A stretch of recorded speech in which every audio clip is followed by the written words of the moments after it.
মকর রাশি জাতক জাতিকাদের ক্ষেত্রে বাড়ি রিলেটেড ঝামেলা মিটবে।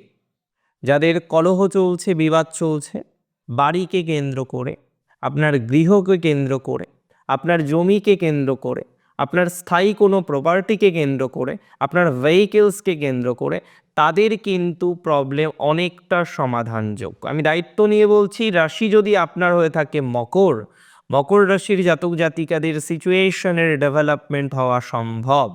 এক্ষেত্রে পজিটিভিটির মাত্রাটা বৃদ্ধিপ্রাপ্ত হবে বলে মনে করছি। এক্ষেত্রে ধীরে ধীরে উন্নতির জায়গা তৈরি হবে বলে মনে করছি। এন্ড অফ দ্য ডে গিয়ে আপনি লক্ষ্য করতে পারবেন যে আপনার শত্রুও মিনিমাইজ হচ্ছে, আপনার এডুকেশনাল লাইফও ভালো দিকে যাচ্ছে, এবং প্রতিবেশী বা প্রতিবেশিনীর সাথে আপনার যে স্থায়ী সম্পত্তি রিলেটেড কলহ, স্থায়ী সম্পত্তি রিলেটেড যে বিবাদ, তাতে কিন্তু পজিটিভিটির মাত্রাটা 100% বাড়বে। এটি নিয়ে কোনো ডাউট আমার নেই, কোনো রকম সন্দেহের অবকাশ কিন্তু প্রকাশ করছি না।